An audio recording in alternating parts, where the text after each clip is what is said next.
What about the children themselves, Sabina? Have they any say in relation to what arrangements are reached? There are different approaches to this. Generally, we would tend to distinguish between what is called child-focused mediation and child-inclusive mediation.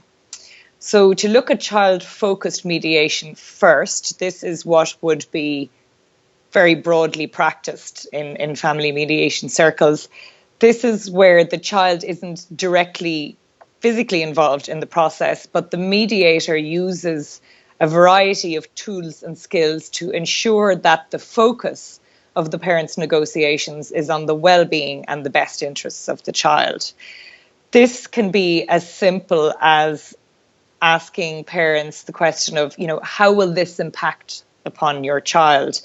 If the parents are, and this is an example I recall, if the parents are negotiating an arrangement which leaves them both with equal time with the child, but it transpires that the child is packing his bags and moving house every single night, the mediator might say, okay, you've reached a proposal here, you've designed a proposal here that will meet your needs of equal access to the child. But how is it going to be for the child to be sleeping in a different bed every night? How is this likely to impact upon your child? Do you think Robbie or Johnny or Sarah might have anything to say about this, might have any concerns about this? So always bringing the focus back to the needs and the interests of the child.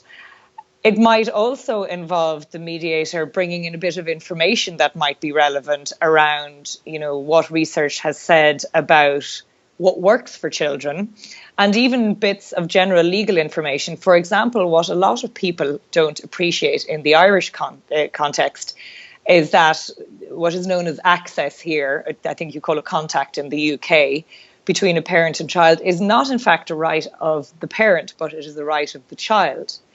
So we would often say to parties, look, actually, it's your child who has the right of access to quality time with both parents, rather than it being a right of the parents to a certain amount of time with the child.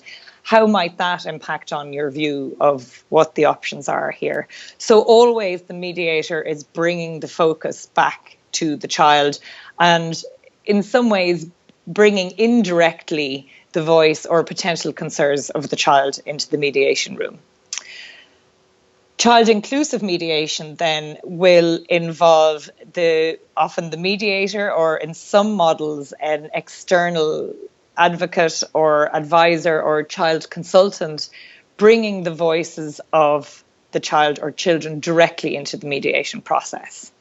How that would happen in this jurisdiction, for example, is that the mediator, having obtained the consent of both parents and of the child or children involved, would meet on their own separately with the children and would have a conversation with them using various specialist tools and skills around what their issues are, what their concerns are about the arrangements their parents might be making.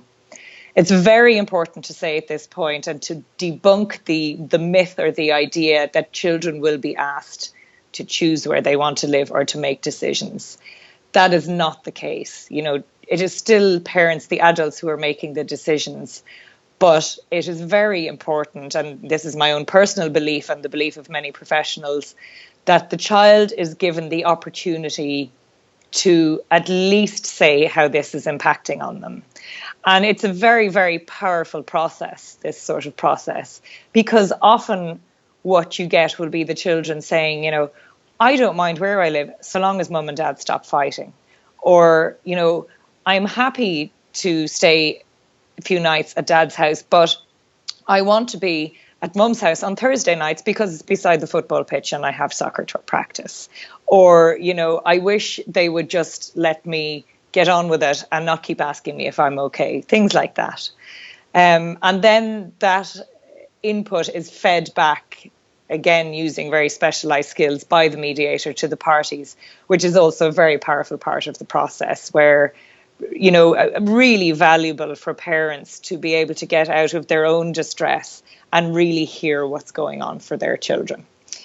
But it is important to state that that form of mediation, child inclusive mediation, does require additional training and special skills on the part of the mediator or anyone who's involved.